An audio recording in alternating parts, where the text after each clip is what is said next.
지금 막 세상에 나온 어린 숨결들은 앞으로 100회쯤을 살아가야 할지도 모릅니다. 참 길게 느껴지죠. 60해 넘어까지 살아온 분들도 지나온 날들이 흘러가는 냇물 같았다고 하곤 하지만 앞으로 남은 40해쯤을 어떻게 보내야 좋을지 막막할 때가 있습니다. 과연 남은 날들을 어떻게 살아야 그래도 잘 살았다 하고 스스로 웃을 수 있을까요? 예전에는 60살을 넘기면 큰 잔치를 열고 슬슬 늙어가는 때로 여기는 분위기가 있었습니다. 하지만 이제는 60살이 되어도 스스로 늙었다고 여기지 않습니다. 100회까지 산다는 말이 흔해진 요즘 60회를 지난 사람들은 한편으론 일을 그만둬서 홀가분하면서도 앞으로 살아갈 시간이 길다는 두려운 마음도 함께 지니게 되었습니다. 많은 이들이 60회가 넘어도 뒤날이 즐거우려면 보험에 들고 돈을 모아야 한다고 말합니다. 물론 돈이 있으면 좋겠지만 그게 곧 즐거운 60 너머의 삶을 보장해주는 건 아니죠. 다들 그걸 알면서도 돈 걱정에만 마음을 쏟다가 어느덧 세월이 흘러갑니다. 우리 삶은 흐르는 물줄기처럼 쉬지 않고 흘러가죠. 빈손으로 와서 빈손으로 가는 게 우리 삶입니다. 그러니 60회쯤에 이르렀다면 앞으로 남은 삶을 기쁘게 살지 아니면 답답하게 살지를 가름하는 갈림길에 선 것과 다름없습니다. 이제부턴 거칠 게 없이 가야 한다고 생각합니다. 우리 삶은 단 한 번뿐입니다. 언젠가 우린 세상의 끄트머리에 서게 될 텐데 그전까지는 후회 없이 살아보고 싶지 않나요? 어릴 때는 학교에서 어른이 될 준비를 하듯 멋진 늙은이가 되려면 지금 중년부터 조금씩 다가올 날들을 챙겨야 합니다. 그동안 억눌렀던 삶을 뒤로하고 오롯이 내 몸과 마음을 위해 도전하고 즐기며 거침없이 지내야 합니다. 60쯤 되면 젊을 적의 나를 올감했던 딱딱한 생각이나 원칙을 조금 내려놓아도 괜찮습니다. 주변 눈치만 보며 하루하루 똑같이 흘려보내기엔 앞에 남은 날들이 너무 아깝습니다. 지금이라도 생각을 달리해서 전혀 다른 길을 걸어보세요. 삶에서 가장 빛나는 순간은 아직 오지 않았을지도 모릅니다. 늙어서 기쁠 수 있어야 진짜 잘 산 거라고 하잖아요. 오늘 함께 나눌 이야기는 한마음 고침 의술가로 이름난 분의 글에서 가져온 겁니다. 60회부터 마음을 어떻게 다듬으면 뒤날이 달라지는지 또 60을 넘기면 가차없이 버려야 할 것들이 무엇인지 들려주려 합니다. 80, 90회까지도 편안하고 즐거운 살림이 되려면 어떻게 해야 하는지 지금부터 풀어보겠습니다. 지금이 바로 삶을 바꿀 때라고 할 수 있습니다. 60살께 가장 절실한 건 무엇보다 마음가짐을 고쳐 먹는 일이라고 합니다. 50회까지 분주했던 마음을 좀 내려놓고 새로이 다잡을 줄 알아야 한답니다. 나이가 들었다는 건 그만큼 자유롭게 지내도 된다는 뜻이고 마음을 달리 먹으면 사는 방식까지 달라지죠. 그러다 보면 세상을 보는 눈도 바뀝니다. 눈이 바뀌면 남은 삶이 더 알차고 즐거워질 거예요. 그러다가 70회에 들면 한층 더 바쁜 자유를 누리게 됩니다. 그래야만 80, 90회를 맞아서도 편안하고 흥겹게 살 수 있다는 거죠. 바깥살이도 마찬가지입니다. 집에 틀어박혀 책이나 글종이만 들여다보지 말고 바깥바람도 쐬고 또래들과 만나서 수다도 나눠보세요. 동갑내기들이랑 어울려 영화나 연극을 보고 함께 감상을 나누는 것도 좋고 내 생각을 여러 사람과 나누고 싶다면 글 모음터나 누리집을 만들어 보는 것도 괜찮죠. 이렇게 적극적으로 세상에 뛰어들면 머리가 깨어있게 되고 젊은 기운도 더 오래 지킬 수 있습니다. 물론 몸이 나이 들어감은 거스를 수 없습니다. 80회 후반쯤 가면 누구든 눈에 띄게 힘살이 빠지고 깜박깜박 정신이 흐릿해지는 이도 늘어나죠. 그때가 되면 아무리 힘을 내려고 해도 마음처럼 되지 않습니다. 그래서 그러니까 60회를 넘긴 지금부터 달라져야 합니다. 삶의 길갈림은 기다린다고 저절로 오는 게 아니라 스스로 만들고 선택해야 한다는 겁니다. 예순의 마음가짐을 고쳐야 이른에 자유롭고 활기 넘치는 나날을 보낼 수 있고, 그래야만 80회가 되어도 왕성한 호기심과 움직임을 이어가며 여러 사람들과 얽혀 지낼 수 있습니다. 결국 정년 뒤인 60 무렵을 어떻게 보내느냐가 내 남은 살림 전부를 가름하게 된다는 이야기입니다. 삶을 기쁘게 마무리하는 길은 뭘까요? 우리는 각자의 나이, 몸 모양, 성격, 생각, 살아가는 터전, 일, 식구 구성 등등이 다 달라요. 하지만 모든 이에게 같은 점이 있습니다. 바로 언젠가는 숨이 멎는다는 점이죠. 안 죽는 사람은 없으니까요. 다만 숨이 끊기는 길은 두 갈래로 나뉩니다. 하나는 즐거움이 가득한 길, 곧 마지막에 잘 살았다 하고 웃으며 떠나는 길이 있고, 다른 하나는 미련과 후회로 가득한 길이 있습니다. 둘 중 어느 쪽이 더 좋을지는 굳이 묻지 않아도 뻔하죠. 마지막에 웃으며 눈 감으려면 어떻게 살아야 하냐고 곰곰이 생각해보면 답은 하나입니다. 늙어감을 자연스럽게 받아들이고 지금 내가 할 수 있는 일을 소중히 여길 줄 아는 마음가짐을 지니는 거죠. 기쁘게 나이 드는 길이든 괴로움이 깃든 길이든 결국 갈리는 건 내 마음이니까요. 즐거움이란 것 자체가 주관적인 거라 내 생각에 따라 달라질 수밖에 없습니다. 어떤 이는 늙어감을 한탄하며 기재 점점 할 수 있는 게 줄어드는구나 하고 한숨만 쉬는가 하면, 또 다른 이는 지금도 스스로 움직일 수 있는 게 많다는 사실에 감사하며 활력 넘치게 지냅니다. 누가 더 기쁘게 살까요? 말 안 해도 알겠죠? 실제로도 뒤돌아보면 이 두 번째 부류가 훨씬 마음 편하게 지냈습니다. 그리고 이런 분들은 가족이며 주위에도 긍정 기운을 퍼뜨리곤 했습니다. 지금은 대체로 65해를 넘기면 늙으니 75해를 넘기면 그 뒤로 깊이 늙어가는 이라 부릅니다. 이런 말을 들을 때마다 나이 숫자로 사람을 딱딱 가르는 것 같아 왠지 불편합니다. 이분들도 지금까지 무척 애써 살아오신 분들일 텐데 말이죠. 그래서 저는 밝고 희망스러운 새 이름을 내놓고 싶습니다. 늙었다고 하는 그 한자를 기쁨을 뜻하는 말로 바꿔 부르는 건 어떨까요? 글자 하나만 바꿨을 뿐인데 나이가 많아졌네가 아니라 기쁜 나이에 들어섰네라는 느낌으로 다가올 테니까요.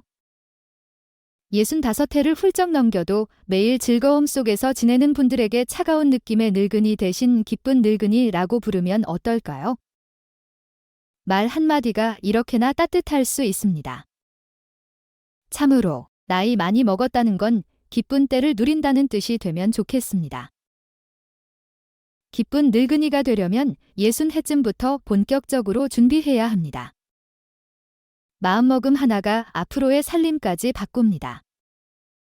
저 역시 젊은 시절부터 30회 넘게 몸고침 일터에서 많은 늙은 분들을 만나왔고 그 과정에서 무엇이 기쁨과 괴로움을 가르는지 곁에서 지켜봤습니다. 그때 깨달은 바를 7갈래 마음다짐으로 추려봤습니다. 이를 풀어내면 대략 지기고 지는 것에 매달리지 말자. 해보지도 않고 겁부터 먹지 말자. 굳어버린 틀에서 벗어나자. 지금 이 한순간을 누리자. 남과 견주지 말자. 답은 스스로 찾자. 남의 시선을 너무 의식하지 말자 정도입니다. 마음이 바뀌면 행실이 바뀌고 행실이 바뀌면 버릇이 달라지며 버릇이 달라지면 사람됨이 달라지고 그러면 마침내 삶까지 달라진다는 말이 있습니다. 너무나 당연하지만 내 마음을 달리 먹으면 행동도 달라지고 그로 인해 버릇도 바뀌고 그 흐름이 쌓여서 결국 내 길까지 바꾸게 됩니다. 이 말을 기억하면서 이제부터 기쁜 늙음을 위한 7갈래 마음다짐을 하나씩 떠올려 봅시다. 삶의 끝자락에서 후회하지 않으려면 늙어가면서도 보람을 누리고 싶다면 제일 먼저 내 마음가짐부터 뒤집어야 합니다. 앞에서 누누이 말했듯 60 무렵에는 마음을 다시 다잡아야 해요. 젊은 때처럼 빡빡한 마음으로 살다 보면 나이 들수록 더욱더 힘이 듭니다. 많은 늙은 분들이 일을 그만둔 뒤에도 돈을 모아야 한다며 애쓰고 자식들에게 기대지 않으려 이리저리 조이고 절제하며 지냅니다. 의술가에게 진단을 받으면 탄수화물, 기름기 줄이고 조금씩 먹으라 하니 그대로 따르기도 하죠. 그렇지만 그렇게 참으며 살다 보면 정작 즐거운 뒤날을 보장해주진 못합니다.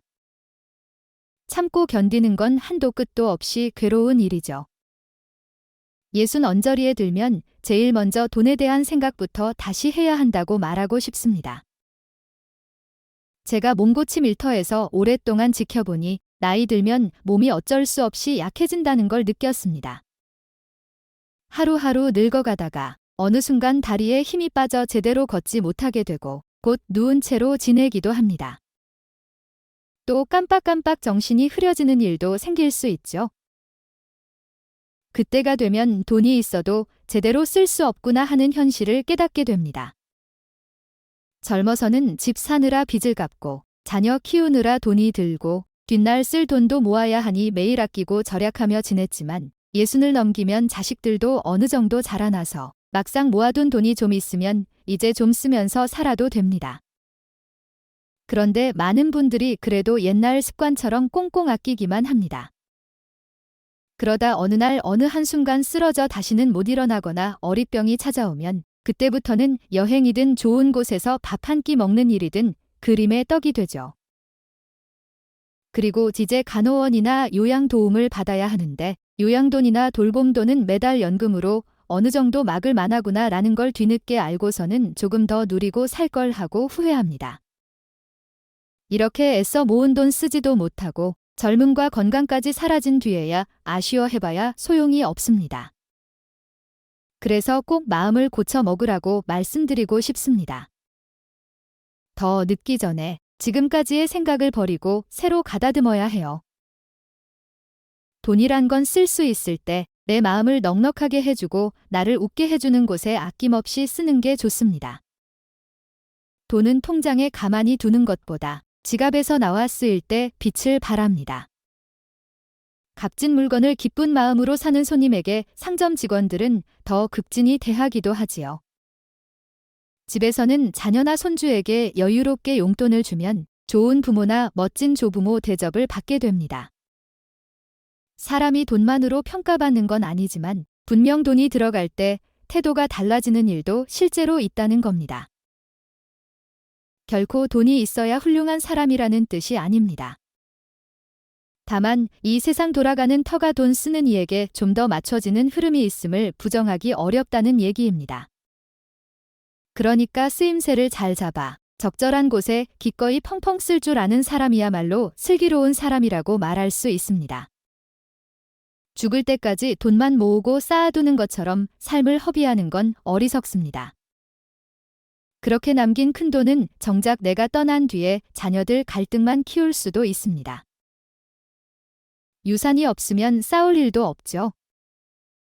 남길 돈 없이 떠나가면 오히려 자손들이 장례 자리에서 참 좋으신 분이었지 하며 편안히 기억해 줄 수도 있고요. 그러니 자신을 위해 모아둔 돈이라면 과감히 써버리는 게 어떨까요? 자식에게 정말 물려줘야 할 건 큰돈이 아니라 사는데 필요한 슬기와 삶을 즐기며 웃고 살았던 부모의 모습을 남기는 일이 아닐까 합니다. 60 이후에 예전처럼 돈을 묶어두지 않고 더 많이 돌리기 시작하면 생각보다 많은 변화가 일어납니다. 오랫동안 일하며 쌓아둔 재물을 60 넘은 분들이 풀어쓰기 시작하면 경제 흐름에 숨이 들어가고 그에 맞춰 여러 기업이 차도나 기계나 집을 만들 때 어르신들이 편하게 쓰도록 힘씁니다. 이렇게 나이가 많은 이들이 씀씀이를 키우면 그에 맞춰 세상이 더 나은 길을 찾게 된다는 거죠. 그러니 나이 들수록 움켜쥐지 말고 적극적으로 쓰면서 지내야 합니다. 결국 시간이 가면 남는 건 추억밖에 없습니다. 아, 그때 온갖 맛있는 걸 잔뜩 먹어볼 걸, 미리 세계 곳곳을 돌아볼 걸, 퇴직금으로 멋진 차라도 사볼 걸 이런 아쉬움을 남기지 않으려면 하고 싶은 게 있다면 지금부터 망설이지 말고 움직여 봅시다. 그동안 지켜왔던 절약 정신에서 좀 벗어나 새 마음으로 살자고요. 돈은 지갑에 있을 때 자유로워지고 그 자유가 우리를 웃게 만듭니다. 쓰지도 않을 돈을 모으다 보면 어느새 모으는 일이 목적이 되어버려서 그 집착이 오히려 괴로움을 부르기도 합니다. 게다가 자식의 인생까지 내 손으로 어떻게 해주긴 어렵습니다. 조금 냉정하게 들릴 수 있지만 너는 너, 나는 나라는 마음가짐이 정말 중요합니다. 아무리 귀한 자식이라 해도 내가 평생 먹여 살려야지, 재산을 다 물려줘야지 하고 굳게 맘먹을 필요까지는 없습니다. 또 반대로 이제 늙어서 자식한테 기대야지, 그러려면 갈등 없이 잘 지내야 해 하는 마음도 내려놓는 게 좋습니다. 자식과 나 자신을 깔끔하게 나누지 못하면 나도 모르게 예속되어 버릴 수 있기 때문입니다. 눈치만 보다 사이가 어긋날 수 있죠. 후회 없이 살려면 자녀와도 서로 독립되어 있어야 합니다. 여기서 독립이라는 걸 좋게 받아들이면 좋겠습니다. 부모가 자식에게서 한 발 떨어져 온전히 내 즐거움에 집중하며 살아야 해요. 재산과 시간도 오롯이 내 기쁨을 위해 쓰는 겁니다. 자녀가 일거리를 찾지 못해 힘들거나 우울증을 알아도 그건 그 아이 인생이지 부모가 대신 해결해 줄 순 없는 노릇입니다. 세상에는 여러 제도가 있으니 굳이 집안 걱정이라며 무리하게 희생하지 않아도 됩니다. 안타까워하는 것과 실제로 해결해 주려는 건 다릅니다. 나 몰라라 하는 게 아니라 내가 너 스스로 서도록 해라 하고 지켜보는 쪽이 좋습니다. 그렇게 해야 훗날 나도 많이 늙었을 때 자식이 나 때문에 함께 힘들어지는 일을 막을 수 있습니다. 나이가 들면 몸이 여기저기 아픈 건 자연스러운 일입니다. 오래 몸고침 일을 해온 이로서 60 무렵에는 병과 몸 상태에 대한 마음가짐을 꼭 바꿔야 한다고 생각합니다. 우리나라 사람들은 건강검진을 받고 조금만 이상이 나오면 어떻게든 보통 수치로 되돌려야 한다고 애를 씁니다. 약을 꾸준히 먹고 뭔가 조금만 이상해도 바로 치료해야 한다고 믿죠. 하지만 60, 70이 넘으면 혈압이 오르고 혈당이나 기름기 수치가 오르는 건 자연스러운 흐름입니다. 계절마다 자잘한 병치레를 하는 것도 낯선 일이 아니죠. 이런 걸 당연히 받아들이고 지나치게 민감해하지 않으며 내 몸 상태를 슬기롭게 살피는 태도가 중요합니다. 60해를 넘긴 뒤에는 병도 내 일부로 품고 살아간다는 마음이 가장 필요합니다. 어떤 분들은 몸을 고치겠다고 약을 한 움큼씩 먹다가 오히려 멍한 느낌에 빠지거나 하루 종일 축 처질 수도 있습니다. 그래서 크게 힘들지 않은 이상 굳이 무리하게 없애려 들지 않아도 됩니다. 날마다 내 몸 상태를 가볍게 살피고 괴로운 정도가 아니면 넘어가는 게 오히려 낫다는 거죠. 약은 정말 견디기 힘들 때 먹어도 늦지 않습니다. 건강하려고 하는 게 오히려 지나쳐서 약을 종류별로 잔뜩 먹다가 머리가 멍해지고 몸이 더 상하는 경우도 있으니 말이에요. 한꺼번에 여러 약을 오래 먹는 건 노년층에서 생기는 큰 걱정거리이기도 합니다. 결국 병과 몸에 대한 생각을 고쳐야 합니다. 어느 정도 몸이 늙어가면서 크고 작은 병을 갖고 사는 걸 자연스럽게 받아들이고 날마다 내 상태를 보면서 잠깐 맞춰가는 게 낫습니다. 그러면 마음이 훨씬 편해질 거예요. 나이 들어 후회하는 몇 가지가 있습니다. 좋아하는 일을 맘껏 못했다. 여러 가지를 경험하지 못했다. 내 본 모습을 숨기고 남에게만 맞추며 살았다. 내 생각을 똑바로 드러내지 못했다. 돈 걱정에만 얽매였다. 의술가 말을 지나치게 믿고 따랐다. 이런 걸 뒤늦게 후회하는 분이 많았습니다. 그렇다면 지금부터는 이와 정반대로 살면 후회할 일이 적다는 뜻도 되죠. 한마디로 남의 시선에만 끌려다니지 말고 내 속마음대로 과감히 부딪혀 보라는 겁니다. 60해부터 시작하는 남은 날들은 전부 내 손에 달려 있으니까요. 이 6가지 후회를 남기지 않는 게 뒤날을 즐겁게 보내는 큰 비결입니다. 70은 비로소 내 삶의 주인공이 되는 때라고 할 수도 있습니다. 물론 나이가 들면 몸 기운이 떨어져서 예전엔 쉽게 하던 일도 더디게 하게 됩니다. 그렇다고 아예 포기해버리면 안 됩니다. 못할 일은 어쩔 수 없지만 좀 늦어지고 쉬어가더라도 해낼 수 있는 일은 계속하는 게 중요합니다. 몸이 피곤하고 부담스럽다고 해서 다 멈춰버리면 의욕도 같이 사라지기 쉽습니다. 60해 즈음에는 아직 젊은 구석이 많이 남아 있어요. 70대도 마찬가지입니다. 이때는 늙어가는 흐름에 맞서 뭔가 해보려 애쓰는 시기입니다. 이렇게 열심히 지내서 몸 기운을 지키고 80을 맞이해야 하거든요. 늙어감도 자연스럽게 받아들이되 하고 싶은 일은 천천히라도 즐기는 때가 따로 있습니다.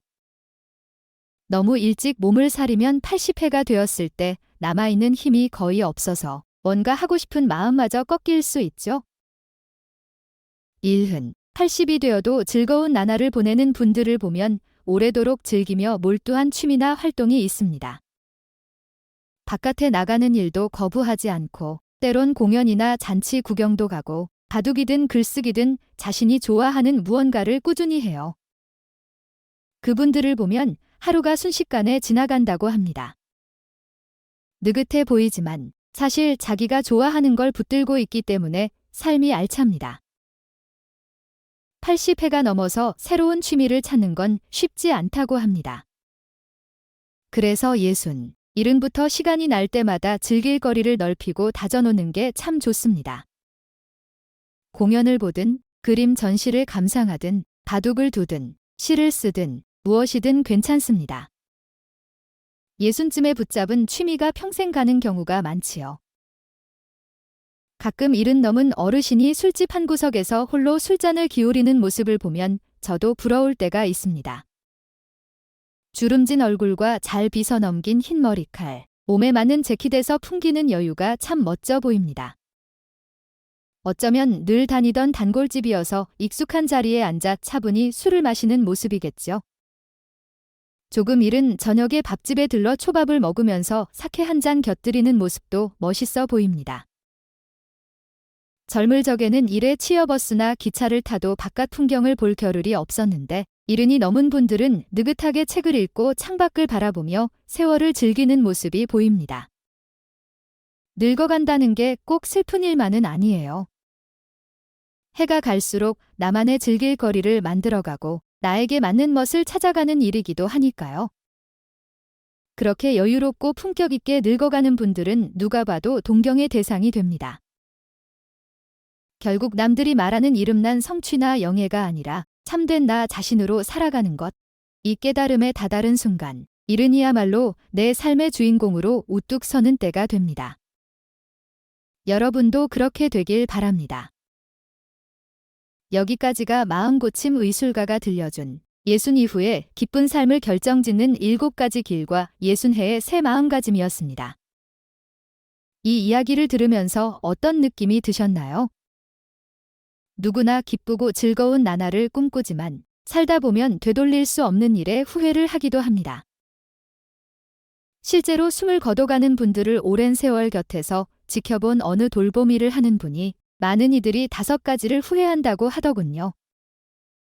첫째, 원하는 삶을 살지 않았던 것. 둘째, 일만 너무 열심히 해서 가족과 보내는 시간을 잃어버린 것. 셋째, 좋고 싫은 감정을 제대로 드러내지 않고 참았던 것. 넷째, 가까운 것들과 소원해진 것. 다섯째, 스스로 기쁨을 골라 잡지 않은 것. 사람들은 숨이 멎기 직전에야 기쁨이란 내가 직접 고르고 택해야 누릴 수 있었구나 하고 깨닫는다고 합니다. 나를 기쁘게 할 사람, 기쁘게 할 일을 직접 골라야 내 삶이 정말로 즐거워진다는 사실 말이죠. 그러니 건강을 잘 챙기고 지금 내게 익숙한 것들을 소중히 여기며 날마다 새롭게 감사하는 마음을 지니는 습관을 들이면 좋겠습니다. 살면서 잊지 말아야 할 가장 소중한 2말은 여기와 지금입니다. 한쪽 눈만 떠도 아침 햇살과 밤별을 볼 수 있고 잠이 들었다가 깨어나면 또 새날을 맞이할 수 있으며 기쁨과 슬픔, 사랑을 품을 수 있습니다. 다른 이의 아픔을 나눠 느낄 가슴도 있고 지팡이에 몸을 기대더라도 가끔 바깥을 꺼낼 수 있다면 그 자체가 감사함입니다. 지금 여기서 내 곁에 있는 사랑스러운 사람들과 웃으며 이야기를 나눌 수 있다는 건 크나큰 즐거움입니다. 나이가 들수록 위를 돌아보기보다는 아래를 돌아보라 합니다. 가지지 못한 걸 세지 말고 지금 가진 게 무엇인지 헤아려 보라는 거죠. 살아있기에 즐겁고 만나서 반가우니 고맙고 그렇게 살아가는 게 좋습니다. 많은 어르신들이 지나간 뒤에야 그때가 참 좋았지 하고 돌아봅니다. 사람은 고통을 겪어봐야 지금이 기쁜 줄 알고 추억 속 지난 날을 그리워합니다. 90이 훌쩍 넘은 어떤 할아버님은 아내가 먼저 떠난 뒤 아내가 곁에 있을 때는 몰랐는데 막상 없어지니 젓가락 한 짝이 사라진 기분이라고 하셨습니다. 그런 걸 곁에서 지켜보면 행복의 열쇠는 늘 지금 내 가슴 속에 있었다는 걸 깨닫게 되죠. 우린 오랫동안 절약이 미덕이라고 배웠습니다. 하지만 이제는 쓰는 즐거움이 중요하다고도 말합니다. 모으기만 하다 보면 정작 자신에게 기쁨이 되는 일에 돈을 쓸 줄 모르고 그러다 어느 순간 정말 하고 싶어도 할 수 없을 때 큰 후회를 하게 됩니다. 그러니 지금이라도 하고 싶은 일, 좋아하는 일에 좀 더 투자해보세요. 못 해봤던 취미를 만들어 보기도 하고 안 가봤던 곳에 발을 내디뎌 보기도 하면서 진짜 내 삶을 살았으면 합니다. 옛말에 남에게는 너그럽고 나에게는 엄격하라고도 하지만 저는 조금 다르게 생각합니다. 이미 남에게 충분히 너그럽게 대했다면 이제 내게도 너그러워져야 하지 않을까요? 조금 빈틈이 있어야 사람이 곁에 다가오고 그래야 서로 말이 통하고 그래서 외롭지 않게 됩니다. 나 자신에게 너무 모질게 굴면 결국 내가 괴로워집니다. 완벽이란 없으니까요. 나이가 들수록 스스로에게도 관대해져야 합니다. 결국 나이가 더 들어도 진정 삶을 즐기는 사람들은 어떤 어려움도 이것도 재밌게 해낼 수 있어라고 받아들입니다. 그런 마음이 매 순간 쌓여 참으로 재미난 삶이 되는 거죠. 지나간 일이나 아직 오지 않은 일로 너무 근심하지 말고 지금 이 순간을 힘껏 누리라는 게 앞서 많은 깨달음을 얻은 이들이 공통으로 하는 말입니다. 나이 드는 게 두려울 필요는 없습니다. 조금 겁이 나도 그래도 난 내 숨이 다하는 날까지 기쁘게 살아볼 거야 하고 다짐해 보세요. 그러면 한층 넉넉한 60뒤의 삶이 펼쳐질 거예요. 스스로 바라지 않으면 늙어가는 기쁨이 내 것이 되지 않는다고 합니다. 내가 몸과 마음을 돌봐야 세상도 있고 식구도 있고 벗도 있습니다. 언제나 몸 튼튼하고 마음 웃는 나날 보내시길 바랍니다. 그러다 보면 70, 80, 90회가 되어도 편안하고 즐겁게 지내면서 진정한 내 삶의 주인으로 우뚝 설 수 있을 겁니다. 여기까지가 제가 나이 들어갈수록 기품을 지키며 살아가는 길에 대해 전하고 싶었던 이야기입니다. 60뒤로 황금비드로 물드는 여러분의 삶이 더욱 빛나길 바라며 영상 끝까지 함께 해주셔서 고맙습니다. 오늘 영상이 도움이 되셨다면 구독과 좋아요 부탁드립니다. 끝까지 경청해 주셔서 감사합니다.